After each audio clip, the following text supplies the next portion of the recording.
Eu vou bater o sino e vamos ter hoje um minuto de silêncio em homenagem ao nosso grande mestre, governador do distrito no período 1983-84, José Moutinho Duarte, que nos deixou na semana passada.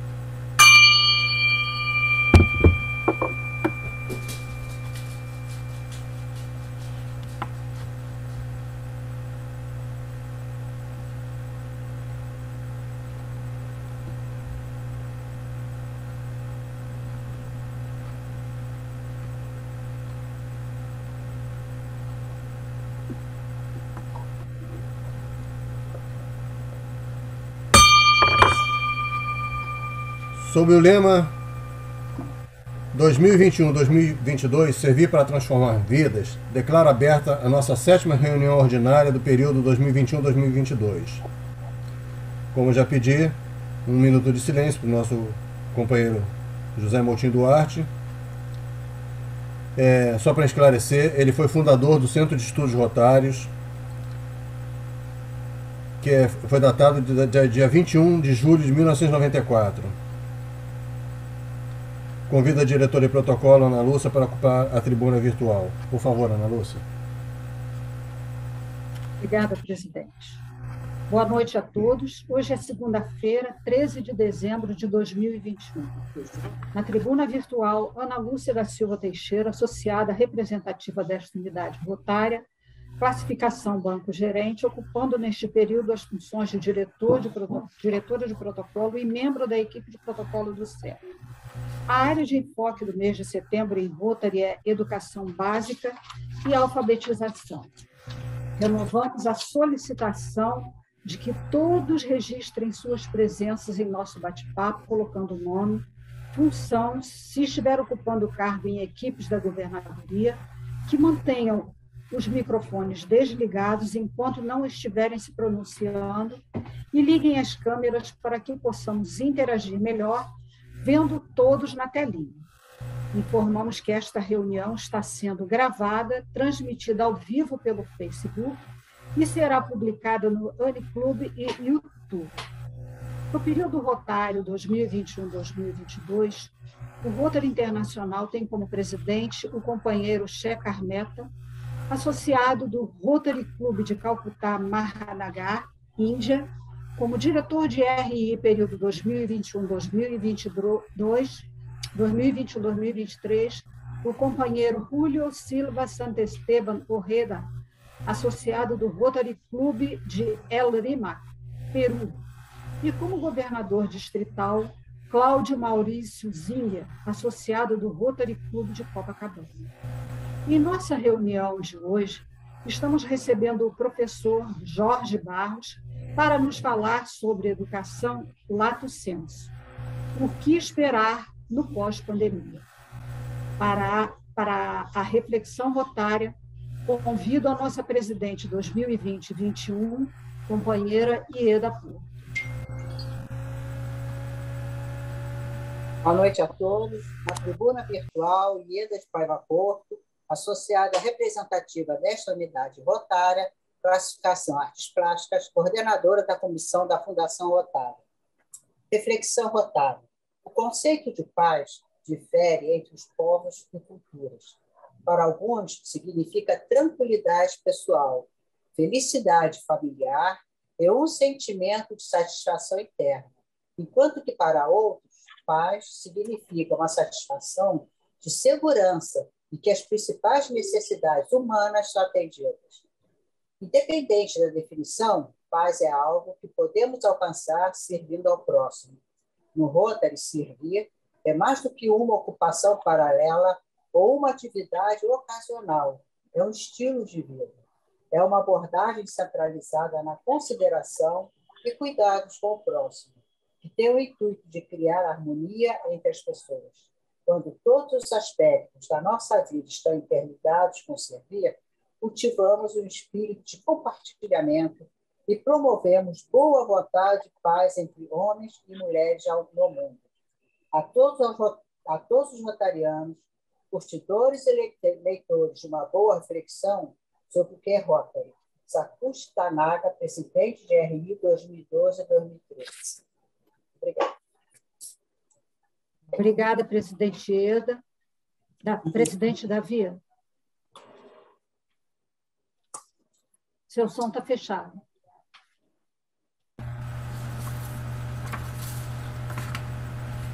Solicito uma saudação rotária às estimadas companheiras Ieda e Ana Lúcia pela brilhante apresentação do protocolo e da reflexão rotária. Agradecemos o comparecimento das autoridades rotárias, companheiros, visitantes, companheiros do clube, associados honorários, amigos do clube, por abrilhantarem a nossa reunião de hoje. Para nós darmos início aos nossos trabalhos, eu vou fazer a apresentação do nosso palestrante da noite, companheiro o professor Jorge Barros. Graduado em Administração, com especialidade em Comércio Exterior e Relações Internacionais. Pós-graduado em Políticas Públicas Sustentáveis, com foco na Política Nacional de Resíduos Sólidos, a Lei 12.305 de 2010. Pós-graduado em Docência do Ensino Superior, com especialidade nos Recursos da Educação Aberta, REA.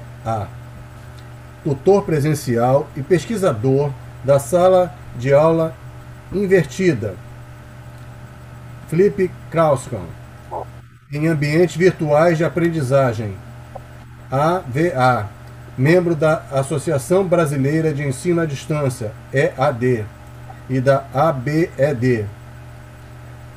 Multiplicador de empreendedorismo e inovação, especialista em cooperativismo e economia solidária, mestrado em teologia, com linha de pesquisas em ética e gestão, educador, pesquisador, consultor e gestor socioambiental, professor de administração, economia e cooperativismo em diversas instituições, consultor do consórcio empreendedor em São Paulo, na FESP, SP, Sebrae São Paulo, Fundação Getúlio Vargas São Paulo também. Diretor-presidente da empresa JM Barros Consultoria, Capacidade e Treinamento. Palestrante, consultor, escritor e articulista. Por favor, Jorge, a palavra é toda sua. Muito obrigado. Primeiramente, boa noite a todas e a todos. Estão me ouvindo bem? Sim, perfeito, Jorge. Obrigado.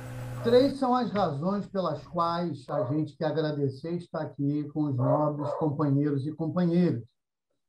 E uma delas é a minha informal entrada a esse time, que nasceu em 1905, em Chicago, com a madrinha, que é a minha colega, amiga, irmã, companheira de 24 horas por dia, que é a Patrícia Leal.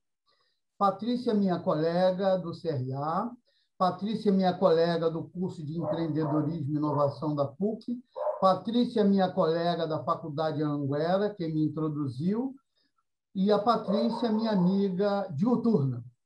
E eu gostaria que ela agora pudesse fazer a minha apresentação aqui como minha madrinha, porque se eu estou chegando para o Rotary, se eu estou aqui, graças à minha madrinha, à sua família, de quem nós somos amigos há mais de 10 anos. Patrícia, com a palavra no momento.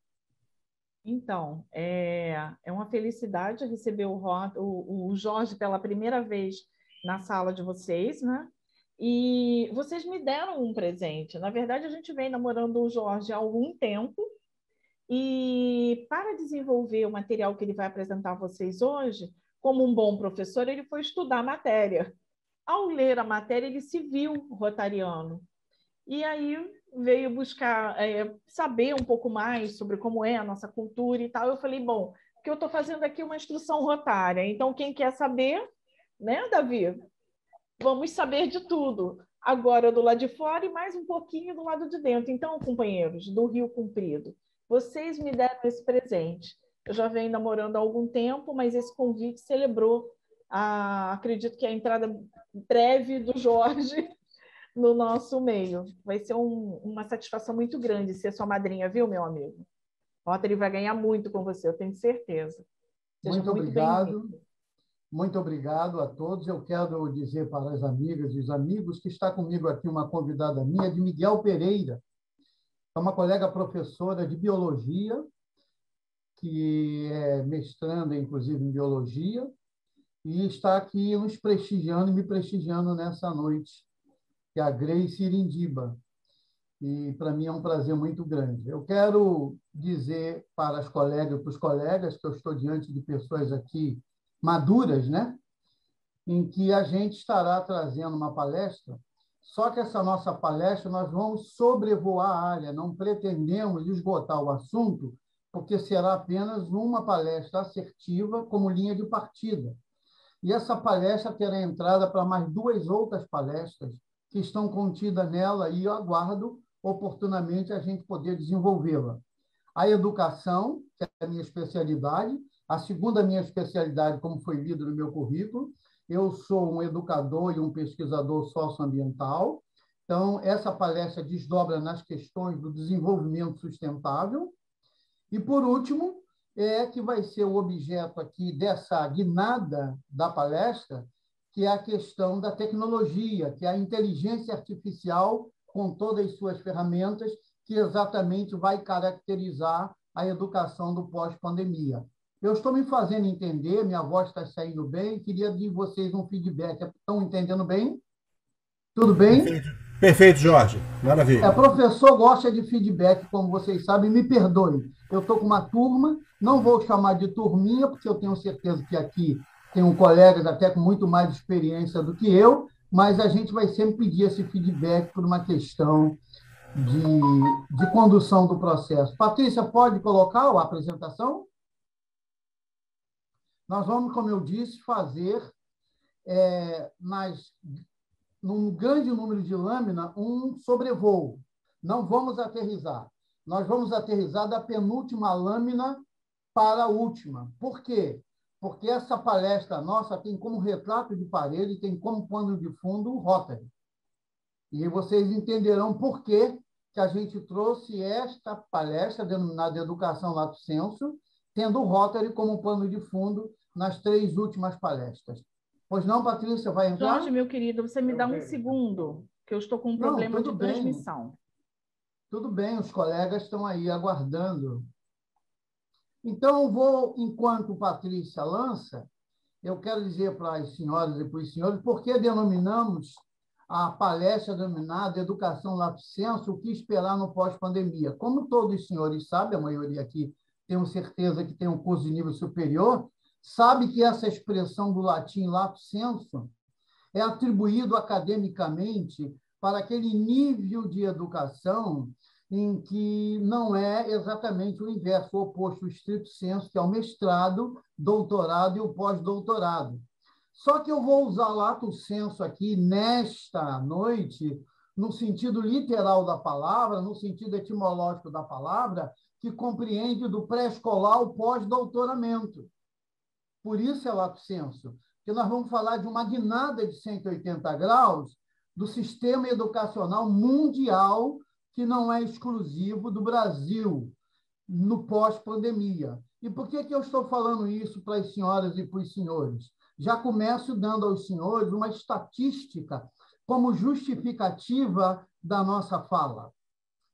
Segundo a Unesco, eu fui consultor internacional da Unesco, ela nos trouxe, em abril de 2020, quando, no início, no limiar da pandemia, que a pandemia, em um mês, senhoras e senhores, paralisou 159 nações. 159 nações. E, ao paralisar essas 159 nações, ela também paralisou, por inferência, 1 bilhão e 500 milhões de estudantes no mundo inteiro. Esse foi o choque de ordem do ponto de vista da educação que a pandemia fez. Paralisou, impactou, petrificou 159 nações e 1 bilhão e 500 milhões de estudantes. As instituições de ensino dessas nações tiveram que abruptamente utilizar os recursos da educação aberta para poder trabalhar o sistema híbrido educacional no planeta da noite para o dia. Quem já carregava consigo a expertise, o know-how, a competência do EAD ou do ensino à distância, não sofreu tanto quanto aqueles que postergaram a modernização da educação. Quem teve que se modernizar na pancada sofreu e continua sofrendo até hoje. E aí tento atribuir à inteligência artificial o dever de casa que eles tiveram 20 anos para fazer e não fizeram. Por que isso? Porque o século XXI está estribado no seguinte tripé. O século XXI está estribado no seguinte tripé. O século XXI é a sociedade do conhecimento, é a sociedade da inteligência artificial e da inteligência inteligência artificial de comunicação e da sustentabilidade. Jorge, lamentavelmente, pois não? à sua disposição, tá? Pode postar. E lamentavelmente, o planeta, sobretudo os países ditos desenvolvidos, estão me ouvindo? Estão me ouvindo bem? Os países ditos em desenvolvimento, por razões diversas, sobretudo de ordem... Pode voltar na primeira ainda, Patrícia? Os países em desenvolvimento, por questões diversas, sobretudo de ordem política, postergaram a sua entrada no século XXI. E o século XXI veio por aparelho, entubado, agora na pandemia. Então, é o que eu sempre chamo quando eu escrevo artigo, sejam bem-vindos, de fato, ao século XXI, 21 anos depois que ele chegou de direito. Até o século XX, a nossa sociedade era analógica. A partir da entrada do século XXI, deixamos de ser analógico para ser virtual. E agora seremos plenamente virtual, como nós falaremos no decorrer da nossa conferência. Mais uma vez, um feedback. Senhor presidente, está boa a nossa fala, está bem cadenciada. Perfeito, Jorge. Está bom? Companheiro Jorge, vou chamar, companheiro Jorge, está perfeito. Muito obrigado. Não, fica à vontade, companheiro Jorge, por favor. Futuro rotariano e já rotariano de fato, ainda serei de direito. Então, Patrícia, a segunda lâmina. Patrícia? Isso. Por favor, eu gostaria que vocês guardassem esse axioma de Karl Marx, que não tem nada a ver com comunismo, por favor. Eu estou tratando aqui de pedagogia e didática. Agora, eu vou coletar os melhores pensamentos que refletem a instrumentalidade da minha fala desta noite. E Karl Marx diz isso aqui, que retrata toda a nossa palestra. Olha o que ele fala. A educação influencia e é influenciada pelo momento histórico. A educação influencia e é influenciada pelo momento histórico. Pode passar, Patrícia. Baseado nesse axioma, e vem então um pesquisador Aranha, né, no trabalho, na página 12 do artigo dele, mas no trabalho Breve História da Educação, dizendo o seguinte: pensar o passado não deve ser compreendido como exercício de saudosismo e também de curiosidade ou preocupação erudita. Passado não é algo morto. Nele estão, né, a realidade do presente, e compreendendo o passado, podemos ter sentido ao presente e elaborar o nosso futuro. Então, o passado, para mim, partindo da premissa de um motorista de automóvel, são aqueles dois vidros retrovisores que são menores do que o vidro dianteiro e o vidro traseiro, mas que eles existem e são estratégicos para a gente ter uma boa condução como habilitadores, sabe? Ok? Pode passar, Patrícia. E aí, a gente quer tratar com vocês, agora, sobrevoando o assunto, a história da educação no mundo e no Brasil. Por favor, Patrícia. A educação primitiva. O primeiro princípio da educação no mundo, ela é denominada de educação primitiva por razões óbvias. E eu quero chamar a atenção dos senhores e das senhoras que na educação primitiva a teoria inexistia, o academicismo inexistia, A complexidade da erudição inexistia. Eu, por exemplo, sou instrutor do SENAC, e o SENAC tem como premissa didática que é o aprender fazendo. E a educação primitiva, ela tinha esse pragmatismo, ela tinha essa praticidade, conforme está contido aqui, dispensa qualquer leitura ou detalhes aqui, porque eu estou lidando com pessoas que conhecem. Então, a educação primitiva ela era predominantemente pragmática, predominante pé no chão, predominante papo reto, ok? Depois entramos numa segunda dimensão, na medida que a sociedade evolui, ela vai se tornando complexa e difícil também, né? A educação oriental. A educação oriental, por razões óbvias, também é desenvolvida por um povo de ponto de vista existencial milenar, né? Que são os orientais. E essa educação, ela tinha uma característica, onde predominava alguns refinamentos na formação do seu povo, como astronomia, música, matemática e poesia. Logo em seguida, interessante, eu quero chamar a atenção de vocês nesta noite aqui. Dentro da educação oriental está contido uma educação de alguns países, entre eles os hebreus, que atualmente voltou à tona no mundo todo, chamado homeschooling, que é educação em casa dado pelos familiares. O livro de Provérbios, escrito pelo rei Salomão, terceiro rei da história de Israel, filho do rei Davi, ele tem um princípio pedagógico e didático, ele fala assim, e vem ao encontro dessa formação. Ensina a criança no caminho que ela deve andar, e quando crescer, jamais se desviará dele. Como vocês sabem hoje é até proibido dar palmada na bundinha da criança, né? Hoje é proibido. Mas minha mãe, que muito me bateu, dizia, pé de galinha não mata pinto. E a educação oriental, a partir de países como Israel, tinha esse caminho. E eu hoje, por exemplo, sou muito grato à minha mãe, que, independente de eu estudado em educação formal, mas eu também tive uma forte educação familiar dentro do homeschooling. E se não fosse a minha mãe, triste de mim, porque a minha mãe me deu o primeiro doutorado, que foi o doutorado da Escola da Vida, ok? Então, esse é o segundo modelo de educação planetário que nasceu lá no passado, que foi a educação oriental.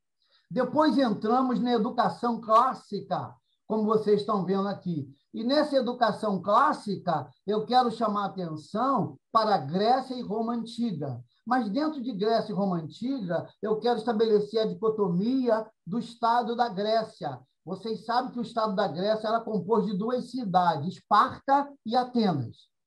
Quem viu os 500 de Espartas sabe que tipo de educação a cidade de Esparta dava para o seu povo. Uma criança era entregue ao Estado aos 2 anos de idade para ser treinado, capacitado para a arte da guerra. Essa é a educação de Esparta. Por outro lado, no outro extremo, estava Atenas, com a sua formação cultural, com a sua formação diametralmente oposta da Grécia. Então, dentro da educação oriental, nós tivemos, dentro da educação clássica, nós tivemos tanto a educação helênica, tanto a educação da Grécia, com a sua filosofia humanista por Atenas, como a sua filosofia da arte da guerra, como preconiza Sun Tzu em seu livro Através da Cidade de Esparta. E aí podemos passar para a quarta educação existente no planeta, a educação medieval. Nós estamos num crescente. Na educação medieval, nós vamos pegar essa educação que ela vem a partir do século V. Mas eu não vou ficar com o século V. Eu vou descer um pouco mais, eu venho a partir do século III, quando o rei Constantino foi para uma guerra, matou 5.000 pessoas, volta para o palácio e diz que teve um sonho e atribuiu a vitória dele a Jesus Cristo. E aí estabelece o cristianismo como religião oficial do Estado, uma desgraça para o Estado, para a política e para o cristianismo. O Brasil está vivendo essa excrescência da constantinização, onde tiraram o Estado da condição de laico e colocaram o Estado na condição novamente, como vocês sabem. Então, a educação medieval ela é predominantemente marcada pelo misticismo, pelo fundamentalismo religioso, que de cristianismo não tem nada, ela tem de religiosidade. E essa educação ela vem até o século XVI. E graças a um homem da Alemanha, um padre de Hipona, chamado Martinho Lutero, que dá alforria ao planeta através da Revolução Protestante. E a Revolução Protestante ela vai ensejar outras revoluções. E dentro dessas revoluções que vão ser ensejadas pela Revolução Protestante, vem a Revolução Francesa. E na Revolução Francesa, como os senhores sabem, nós temos Paris até hoje como a cidade da luz, aparece a educação humanística. E essa educação humanística é que vai abrir o leque, que vai abrir a concepção e que vem até os nossos dias, a despeito do empoderamento do capitalismo na educação, fazendo da educação uma mercadoria. Então, esses são os 5 modelos da educação mundial que foram criadas, planejadas no sentido global. Até aí está tudo bem, meu presidente? Preciso do feedback do meu presidente. Está bom? Ótimo. Não ouvi o senhor, mas está bom. Patrícia, ótimo, muito obrigado. Pode passar. Desculpa a empolgação, viu, presidente? Eu sou essa pessoa que amo. Dá para perceber, Jorge. Eu amo o que eu faço, viu, colegas? Eu amo o que eu faço. Vocês vão ver uma pessoa com muita vibração dentro do Rotary, apesar dos 73 anos e por causa dos 73 anos. Eu costumo dizer, colegas, eu não sinto a idade que tenho, eu tenho a idade que sinto. E estou com 24 anos e com 40 de disposição. Falou tudo em poucas palavras, Jorge. E de 73 em maturidade, ok? Vamos lá, então. A partir do século XVI, a história da educação se remodelou para oferecer estruturas mais recentes e modernas, bem similares com o que temos atualmente. E são 3 modelos que nasceu pós-Reforma Protestante e pós-Revolução Francesa no século XVIII. E as 3 estruturas são a educação realista, onde o deísmo, né, no sentido negativo da palavra, foi postergado, e aí começaram a vir as ciências e a filosofia. E aí começou-se a estudar Copérnico, satanizado na Idade Média, Galileu, satanizado na Idade Média, Descartes e Isaac Newton. Depois da educação realista, avança um pouco mais, concomitantemente a ela, aparece a educação naturalista.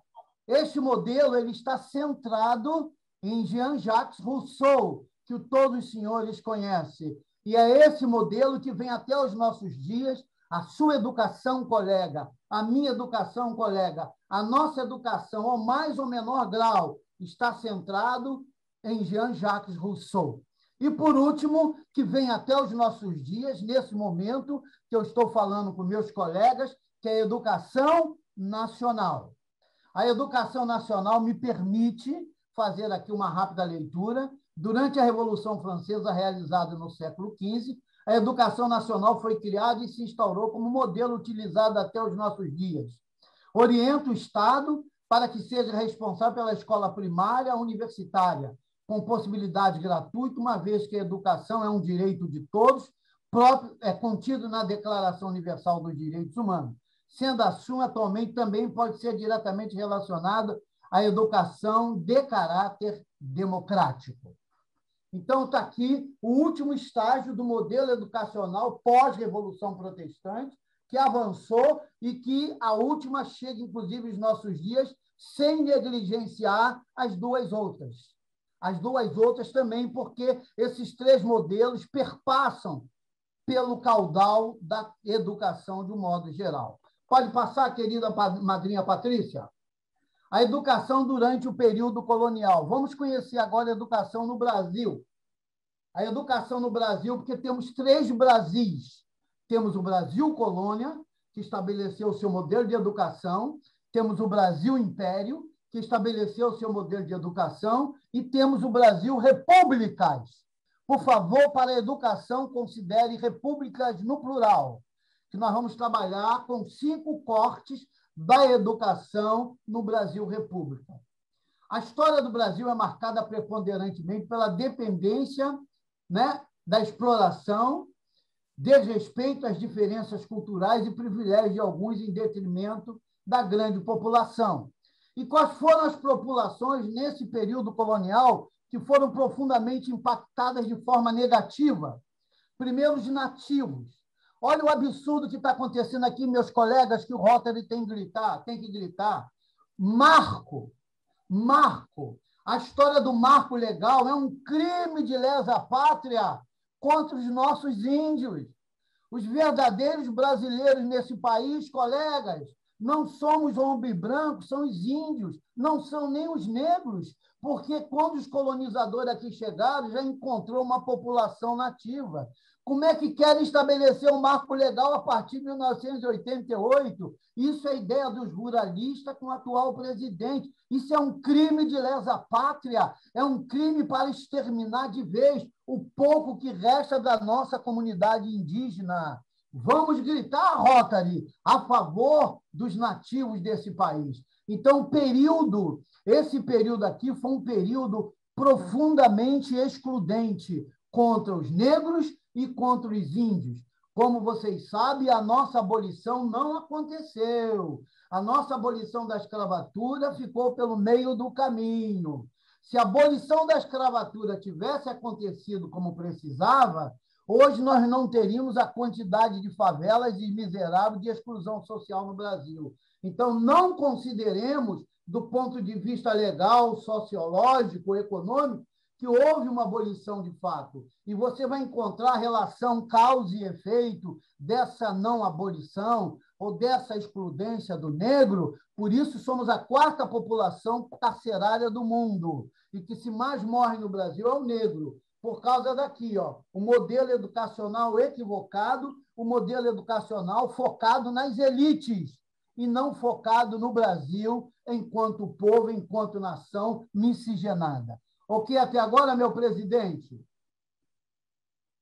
Perfeito, Jorge. Muita ênfase, meu presidente. Não, eu só estou admirado que você está conseguindo resumir tudo nessa apresentação. Meu amigo, você deu uma volta ao mundo aí no instante. Mas eu estou com pessoas aqui com altas expertises, e essas pessoas aqui, como você, a gente dando um ponto, nos entrega uma enciclopédia Barça. Com certeza. Principalmente, eu agora estou até me aprofundando nas missões, porque realmente você abordou um aspecto que isso vem muito de longe. Ok. Por favor, Patrícia, próxima educação, próximo modelo. Saímos da educação colonial, entramos no segundo Brasil, que é a educação do tempo imperial, o período que vai da independência até a proclamação da República em 1889.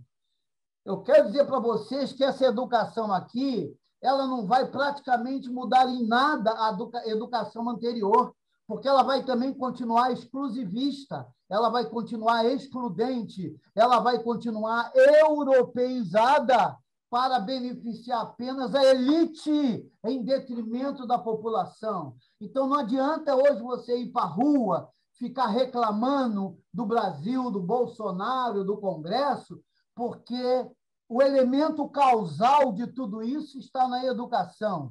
Quero dizer para os meus colegas que eu fui candidato a deputado federal.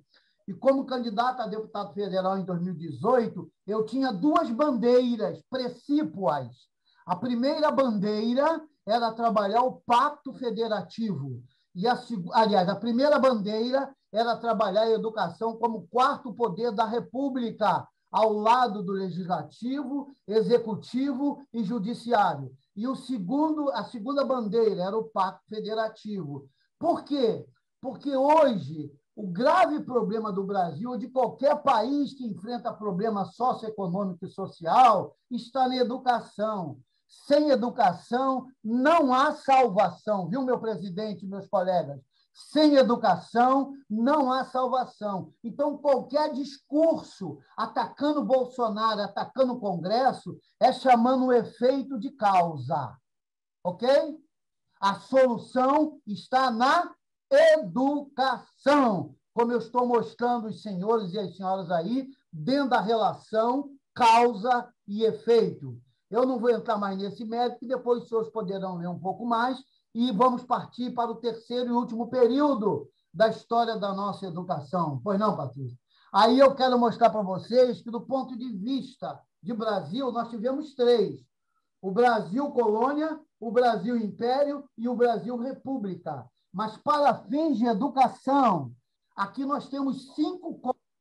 Você vai ver 5 Brasis, do ponto de vista da perspectiva e do olhar da educação. Isso, para mim, querido presidente, colegas, para o Rotary, como vocês vão ver nas minhas 3 lâminas finais, é determinante, é imperioso, é estratégico. Eu estou indo para o Rotary para ter a bandeira da educação, a bandeira do desenvolvimento sustentável e a bandeira da inteligência artificial com suas ferramentas, que é a Educação 5.0.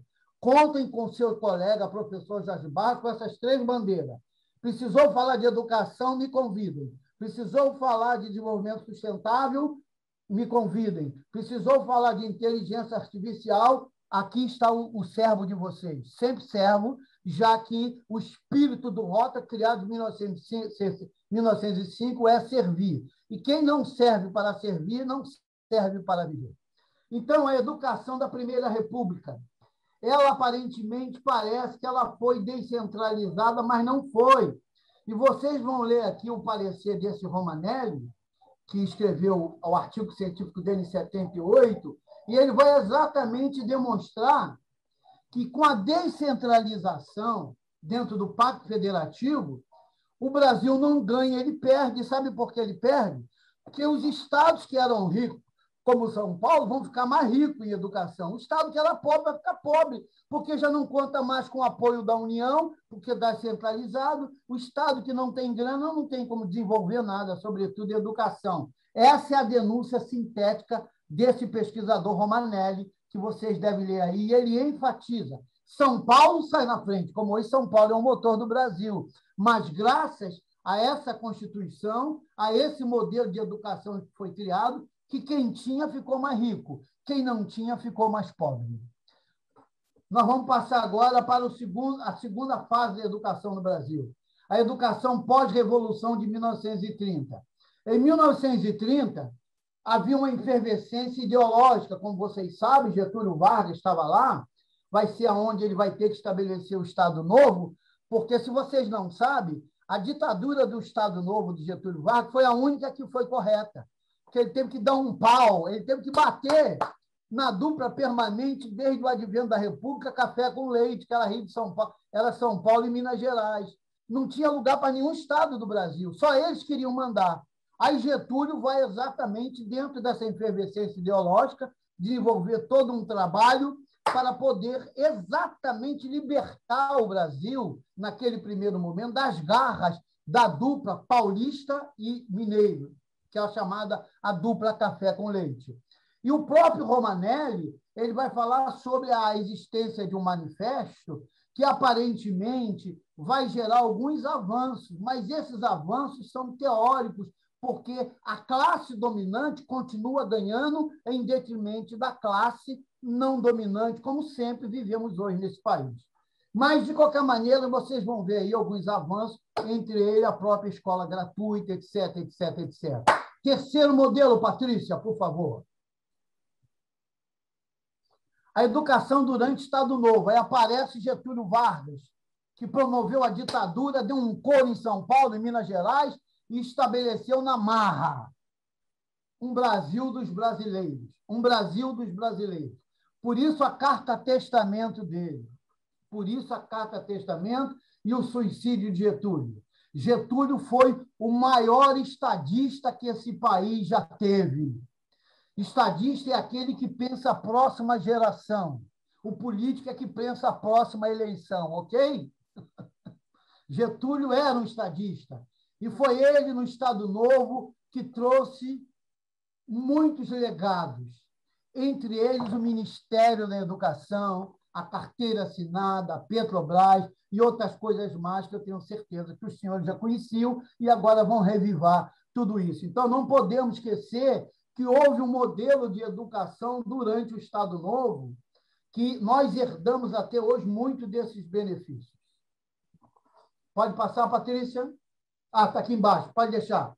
A educação durante o regime ditatorial. Aqui nós tivemos uma tragédia. A ditadura não foi feliz do ponto de vista da formação da educação lato sensu. Ela foi muito feliz, mas privilegiando o terceiro grau, privilegiando a graduação, a pós-graduação, o doutoramento, a ciência e a pesquisa. Eu mesmo, nessa época, 1976, eu era superintendente da Universidade Federal do Rio de Janeiro, quando o regime militar criou o Fundo Nacional de Desenvolvimento de Ciência e Tecnologia com a FINEP.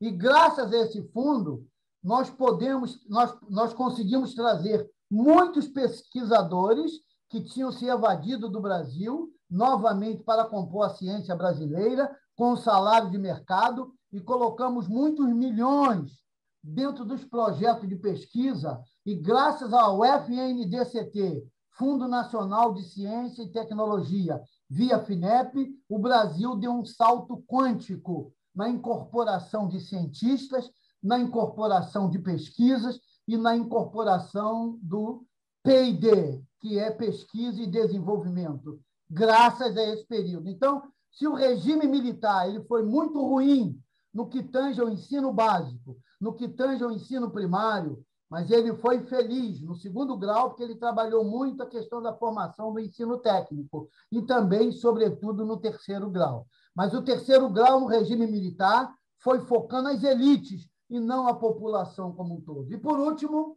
o último modelo da nossa educação. Quinto, a educação brasileira de 1985 até os dias de hoje. Nos últimos anos, não 28, mas até hoje, desculpem, né, foram promovidas modificações estruturantes na educação. Em 5 de outubro de 88, com o advento da Constituição Federal, que ela é chamada de Constituição Cidadã e Constituição Municipalista. Houve um avanço muito grande, como diz aqui também o pesquisador Santos.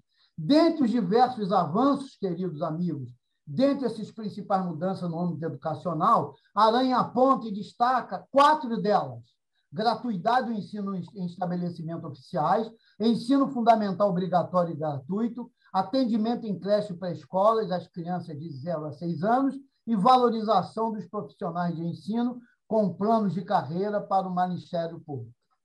Com isso, eu encerro o período da história da educação no mundo e os 5 modelos de educação no Brasil. Meu presidente, por enquanto com o senhor, como foi até agora aqui do ponto de vista da compreensão? Jorge, melhor não poderia. Só tenho a parabenizá-lo. Tá? Ok. Então, agora eu vou chamar de professor. Professor Jorge, agradecemos pela sua brilhante palestra. O certificado será enviado para o seu e-mail, mas eu vou compartilhar ele com você agora aqui. O Rotary Club Rio de Janeiro, do Rio de Janeiro, Rio Comprido, na pessoa de seu presidente, tem a honra de conceder a Jorge Marcos Barros, professor de Administração, Economia, Cooperativismo, em Gestão Socioambiental, o presente certificado referente à sua palestra Educação Lato Sensu, proferida em reunião em nossa unidade rotária, Rio de Janeiro, 13 de setembro de 2021, assinado pela nossa secretária Zé Eraste, por mim, e em agradecimento a todos os companheiros do clube. Eu agora quero deixar esses minutos, presidente, que nos restam, para que os colegas nos façam perguntas, e eu tenho uma colocação final que está contida na transparência, mas não precisa estar na transparência, e quero me colocar à disposição de todos, viu, presidente? Muito obrigado, Jorge. Vou passar para a Ana Lúcia, por favor, para ela conduzir as perguntas para serem feitas para o nosso palestrante, que abrilhantou nossa reunião. Então, eu solicito quem queira fazer alguma pergunta ao palestrante, por favor, que levante sua mão. Nós identificaremos e conduziremos a pergunta ao palestrante. Carlos Evaristo quer perguntar. Por favor, Carlos. parabenizar o palestrante pela excelente exposição, muito boa. Perguntando a ele, o que ele acha que as cotas raciais veio beneficiar os estudantes ou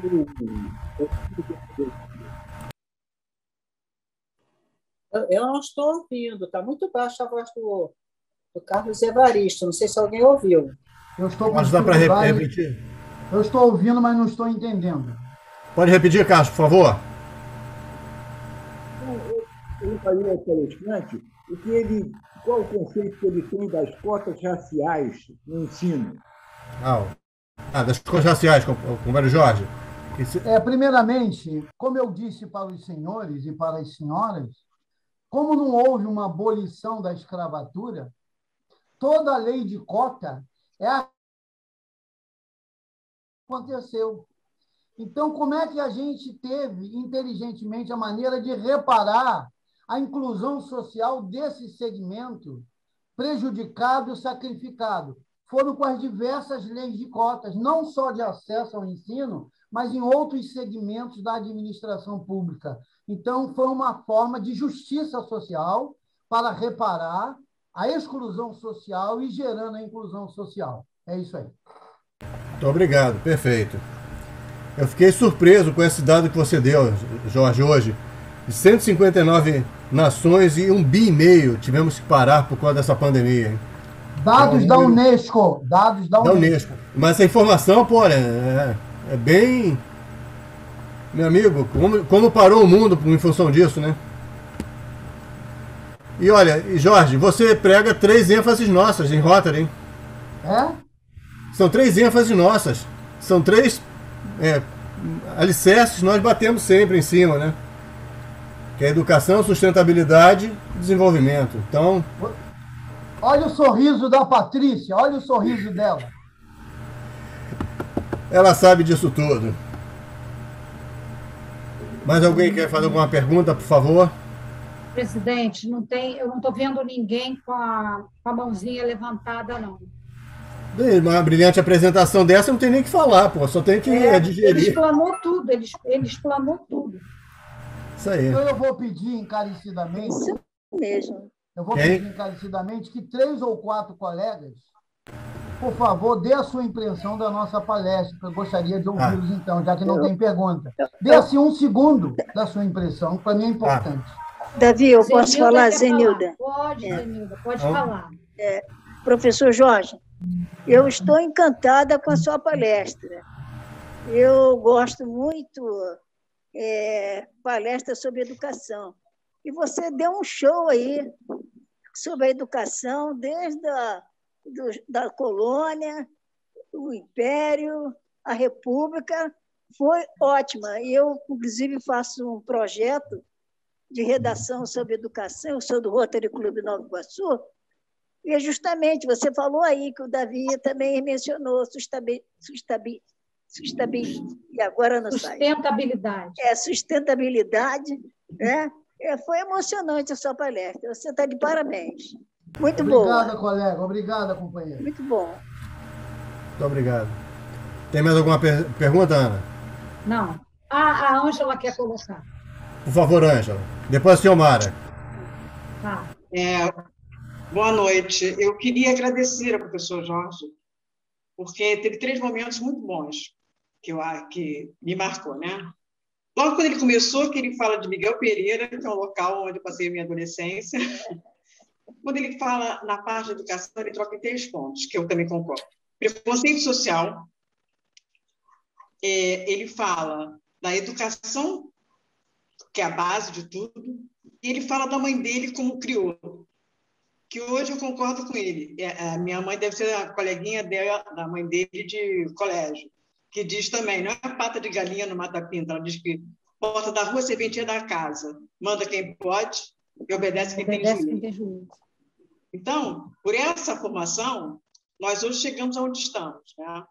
E outra coisa que ele falou, o problema da cota. Eu, como negra, eu nunca precisei de cota, mas é uma coisa polêmica, a questão de cota.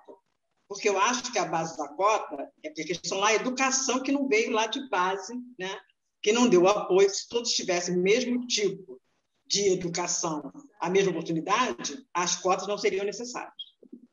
E eu acho que o preconceito, ele concorda comigo, que o preconceito é mais social que existe, principalmente aqui no Brasil. Porque quando as pessoas melhoram, esquecem quem estava lá embaixo. E uma pergunta para ele: o que fazer para melhorar as crianças que participarem das aulas virtuais? Porque a maioria das crianças não gostam. E quem fez ensino à distância, né, se preparou para isso, e era interessante. O que ele sugere? E agradeço muito, muito, muito ter participado dessa palestra sensacional. Ele é muito bom. Gostaria de ficar assistindo todas as lives que ele faz. É só me avisar que eu vou estar lá de fã de carteirinha. Muito obrigada. Em função da exiguidade do tempo, nós tivemos que priorizar. E eu preferi muito mais trabalhar com os modelos e as escolas no Brasil e no mundo do que tentar jogar tudo numa cesta só e confundir tudo. E eu tenho certeza que, ao focar, nesse momento, eu fui muito mais feliz do que mexer com outras coisas. Agora, eu tenho uma segunda parte desta palestra, que exatamente está na educação híbrida, que é exatamente a marca do pós-pandemia. Queremos ou não, gostemos ou não. A educação híbrida é inexorável, ela veio para ficar. E não tem mais como a gente fugir. Eu tenho um colega que foi doutor, mas foi doutor da Universidade Federal Rural do Rio de Janeiro, que aqui não cabe declinar o nome. Ele se aposentou porque não sabia ligar um computador. Doutor, estou falando de doutor. Então, eu quero dizer para vocês que nós levamos 21 anos postergando a inteligência artificial.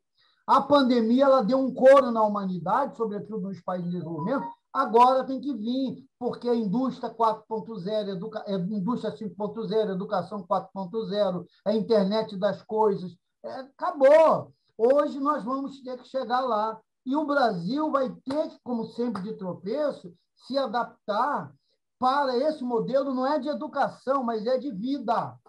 A nossa vida. Até a sua casa, quando você ligar a luz, ela será por inteligência artificial. O seu micro-ondas vai dizer, está no tempo, tira na hora. A sua geladeira vai falar contigo. Tudo vai falar com você, porque será tudo por inteligência artificial. E as crianças hoje não têm mistério. Uma criança conhece muito mais de celular do que um adulto. Agora, nós temos que converter aquele domínio, aquele know-how dela, que ela usa o celular, para uma questão educacional. Mas ela domina, ela já tem dentro dela, é latente. Agora, vamos sair da submersão para a imersão, que ela já domina tudo. Pega uma criancinha no lan house, dá um nó na gente. Um abraço. Muito obrigado, Respondido, colega. Respondido, Ângela. Abre seu microfone, Ângela. Mais do que respondido. Agora, muito obrigado, Ângela. Muito obrigado, Jorge. Agora a nossa campeã ensino à distância do Rotary, do My Rotary, a Silmara, por favor. Boa noite, professor Jorge. Sou Silmara Castro.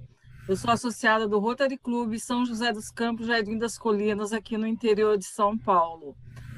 Eu sou, assim, apaixonada pela educação. 31 anos que eu estou na área da educação aqui na rede municipal. Eu sou formada em pedagogia, em educação artística, pós-graduada em arte e educação, pós-graduada em educação ensino superior à distância, semipresencial e em mídias na educação totalmente online, a primeira turma pela USP.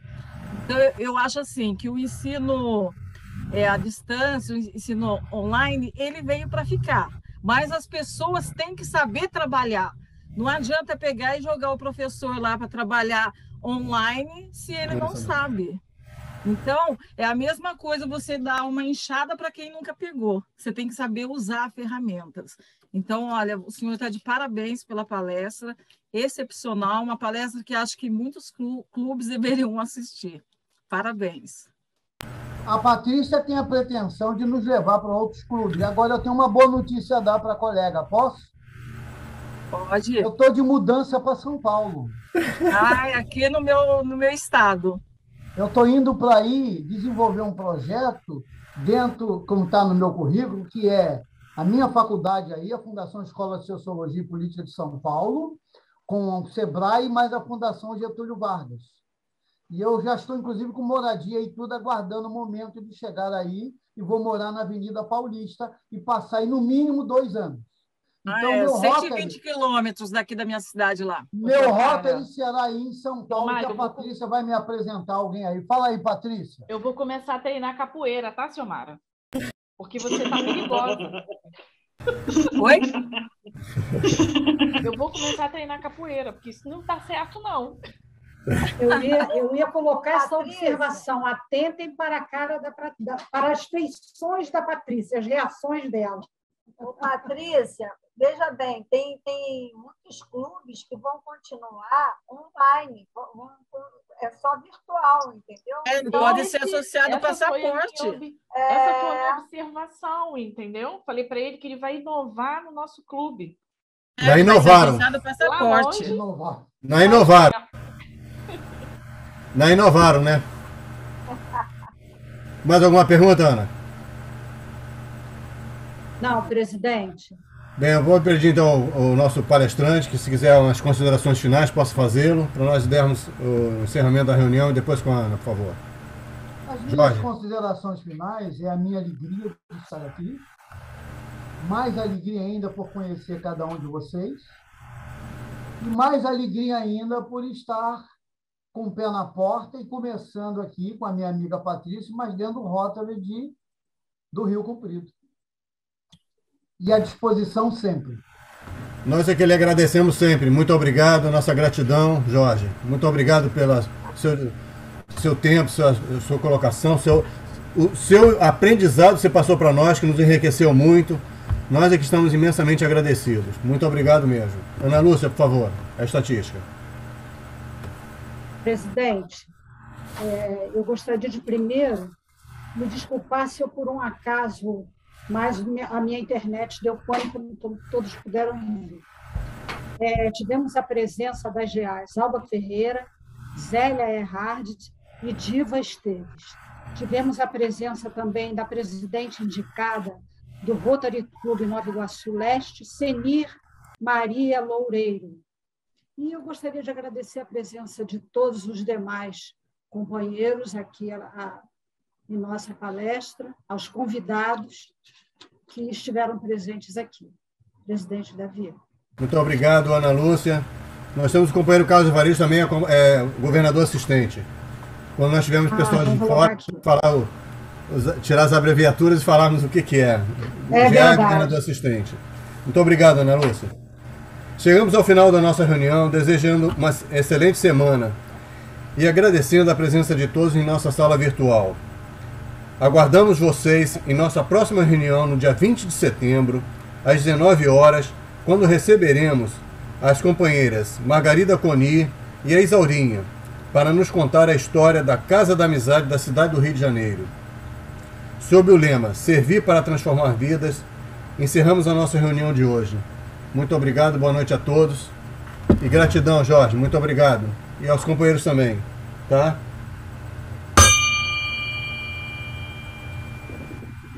Na saudação à bandeira nacional e às bandeiras da Planalto.